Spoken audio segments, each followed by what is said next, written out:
Alrighty then. Hi.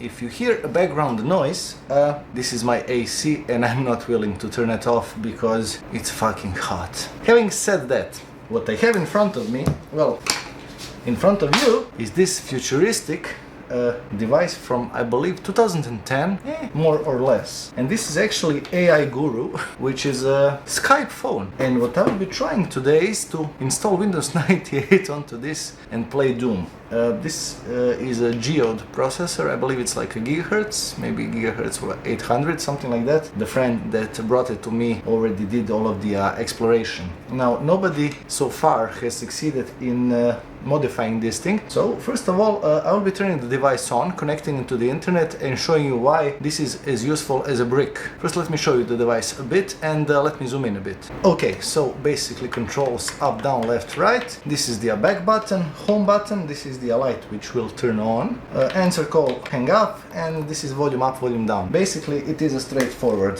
On the back there is a DC input. This is the USB and it says for service use only. I think it focused. Okay.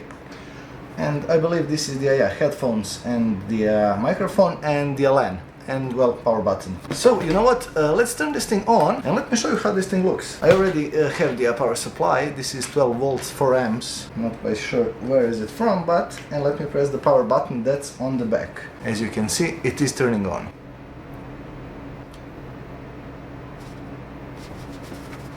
And as you can see, it's actually booted Skype. So take a deep breath, again, skype.com. And this is actually a futuristic device because this thing looks awesome. And if I actually succeed in playing Doom onto this thing, it will be quite cool. Okay, so basically, okay, English yes, I accept the, whatever. So I need to connect this thing to the internet and I just need to make an access point for this thing. And after I do that, I will be right back.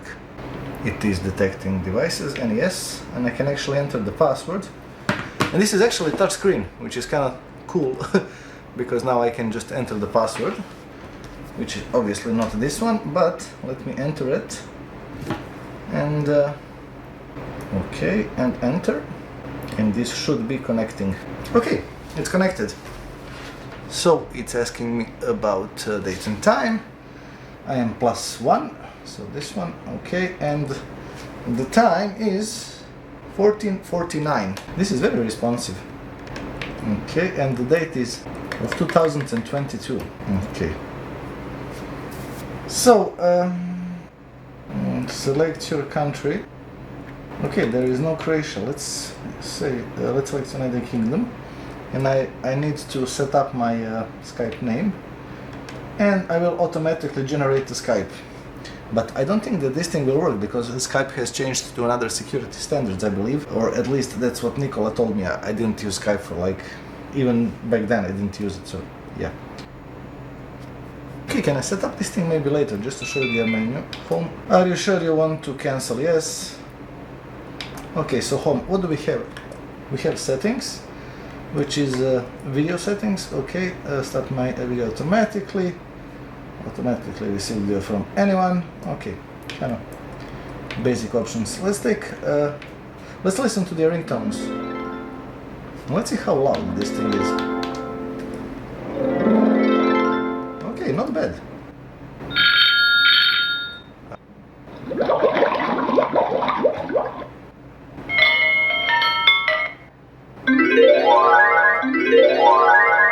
Okay, if this thing does not sound like from Star Trek, I don't know what does. Awesome. Okay, basically these are the notification sounds, profiles, nothing, network, and what do we have by advanced? Time and date, language, incoming port, software update. Let's try to update it. Yeah, this thing has been swept under a rug. It's too bad. The device looks kind of cool. So, okay, let's see. Can we sign in, create account, see myself, okay, starting video. Wow, this is lo-fi. And this is slow. I mean, okay, fine, brightness. I mean, the touch is not the greatest, but okay, for that period, I guess it's okay. And I believe Okay, what else do we have? Saturation, hue, sharpness, power line frequency. Okay, awesome. 1560 hertz. Okay. And what else? Photo frame, sample pictures. Okay. And play. I mean, the screen, it's I believe 800 by 480 or something like that, but it actually looks quite nice. I mean, for that period, I would, even today, I would have this thing inside as a, I don't know, multimedia device, for example, for, I don't know, Skype, Viber, WhatsApp, whatever. And the owner, Nicola, we decided that we want to try to make this thing like a messaging station, something like that. So basically a place where you can have everything like this, but you know, again, with Viber and whatever. You know what, fine. Let's turn this thing off and let's disassemble it. And basically turning it off, you're just like pressing the power button in the rear and turning it off, and you get this moon. So let's see what's inside. Right, there are 1, 2, 3, 4, 5, 7 screws. So you know what, let's unscrew this thing. I think that this thing will just pop off. I'm not quite sure which side, the front or the rear one, but we'll see. So, one pry tool later, and let's try to open this thing. Okay. Now this is easy. Okay. This is way easier than expected. Okay, cool.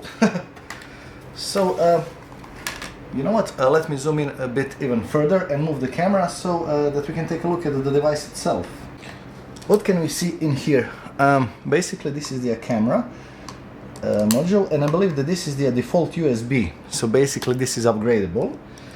This is the probably not bridge, I guess. What else do we have? So this is the microphone which is in here, which is the front panel. Now this is place for the BIOS, and the BIOS chip is, I think it's not in here, so it's probably on the other side. This is the wireless adapter, which is also upgradable, which is kind of nice because that way you can actually have even better card. And if I can get this thing to run on Linux, this thing will be awesome. This is the BL, which is backlight. This is the well, cable for the display that's in the front, right? I guess the CPU is under here. I might even remove this thing just to see whether I need to change the thermal paste or not. And again, it says in here heatsink 2, and the model is SWV1, which is made by Asus. Okay, cool. This is the ALC662, which is the, I believe that this is the sound card, and this connector here, I believe this is the touch, and most likely this is USB as well. This is actually made quite nicely. And in here we have a USB bracket, well, placeholder for a USB bracket, which is kind of cool. That means that this thing is upgradable. And I believe this is the keyboard controller. I might be wrong. This is the, I'm guessing RAM. You know what, let me Google the chip just to see what the hell this thing is. So this is 256 megabytes of RAM. Okay, so this is 512 megabytes of RAM. Okay, interesting. Let's see what's on the other side. So I'll need to just remove this thing, but without destroying it. I don't want to destroy this thing. Now, the problem with this thing is that you cannot boot anything. So what I will be doing is actually dumping the BIOS and trying to see if there is any way I can bypass the lockout. Or even, for that matter, know which BIOS it is. Because a lot of those BIOSes have, industrial ones especially, have hidden keys.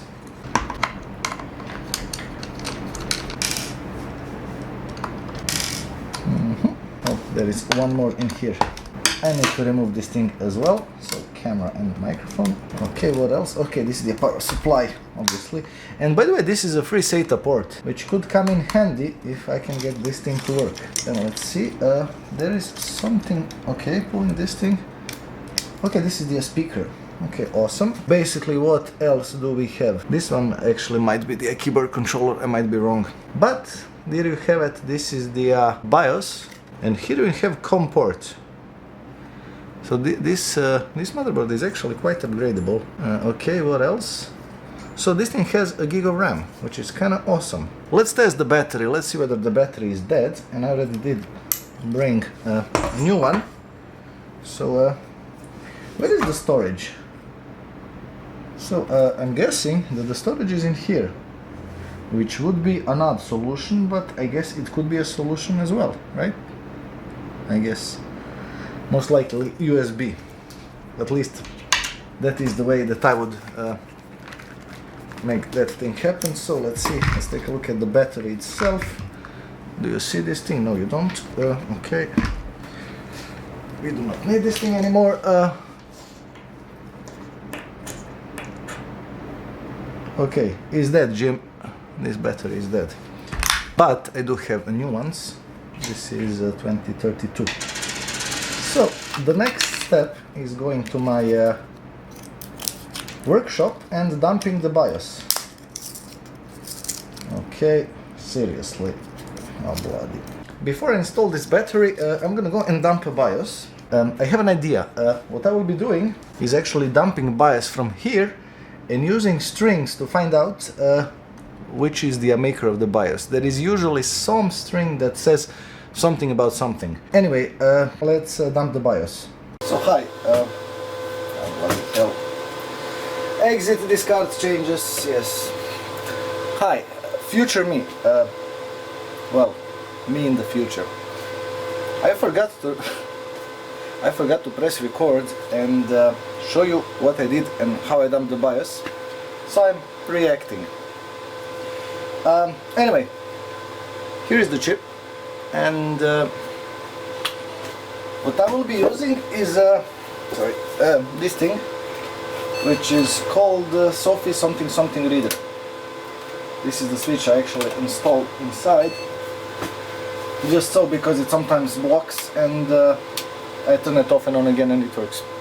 Anyway, let me zoom in a bit and let me move this thing just to show you what I actually did. Sorry. Alright.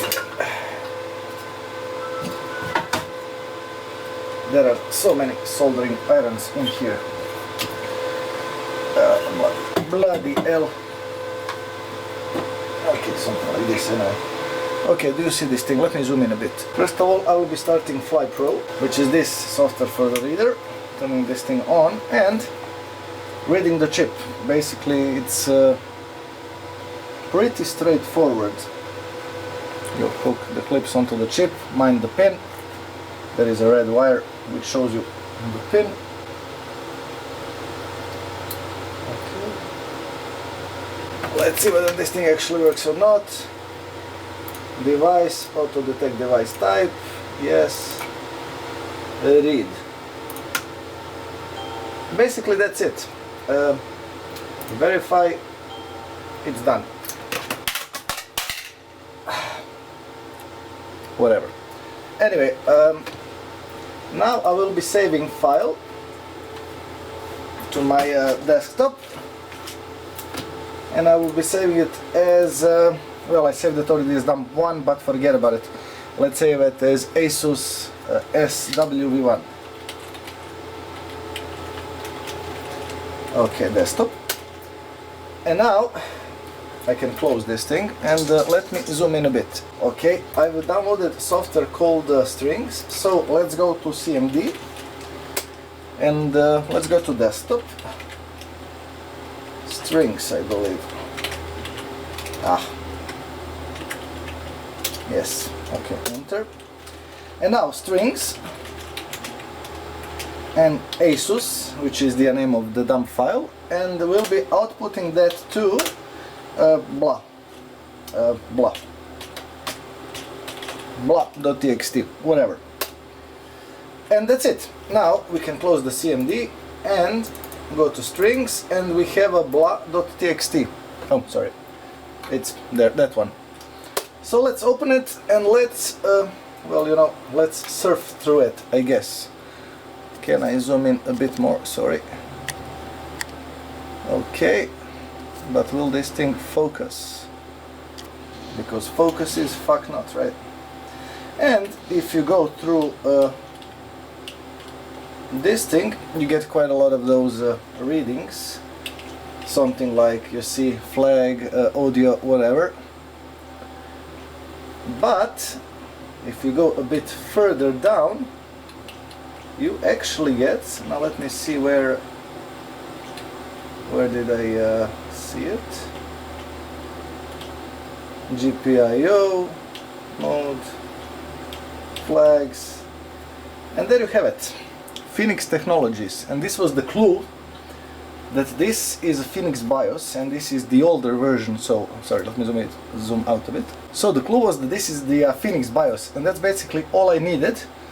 And you had those machines which are embedded, and they have certain ways of entering the BIOS, so it's obviously not a delete. And in this case I googled for how to enter BIOS. Anyway, it actually worked. So I'll be opening this thing just to show you what's underneath and cleaning the thermal paste and installing the new one, because this is an older device. And then we'll get to installing Windows 98 and Doom, because will it's Doom. And by the way, I will be working on this thing with my friend. We'll be installing, I believe, TinyCore OS or something like that. We will be making this in future video a fully functional device with Google Meet and Zoom and Skype as well. But it will take some time because we are lazy and we have a lot of other things to do. This is not my primary work, so yeah. Okay. Okay, let's try to put this thing. Yes, yes, yes. And let's see whether the CPU is soldered on, and which is the CPU. It should be geode something. And yes, this actually is AMD geode. And the model is 1750F. So I'm guessing 1700 megahertz. And the thermal paste in here is long gone, so it's dead. I will be replacing that thing and putting this thing back. Now this is actually a CPU that has been soldered in. Get a load of this. There are pins in here. So basically this is just like the USB component. This thing has been soldered through. But you know what? First of all, let me clean this thing, apply new thermal paste. So this is the brake cleaner used for cleaning everything but brakes. And let me show you how good this thing actually is. I'm not sponsored by them or anything, but yeah. And this thing can dissolve any thermal paste, no matter how old it is, and it evaporates quickly and it does not destroy your motherboard. So, well, okay, fine, you probably want to wash your motherboard with it, but again, yeah, good stuff. Okay, we've cleaned this thing. Now, what I need to do is apply some paste and basically do the same with the the chipset. So yeah, let's put this thing back and let's click this thing in. So fine, gig of RAM. I think that this is awesome. Okay, there is actually no need for thermal paste in here. This is the thermal pad and this is the chipset. I guess this is the Southbridge, right? 741GX. And now, since I am trying to install the Windows 98, I guess I will be needing to find the drivers for the chipset itself. Okay, we'll cross that bridge when we get there, right?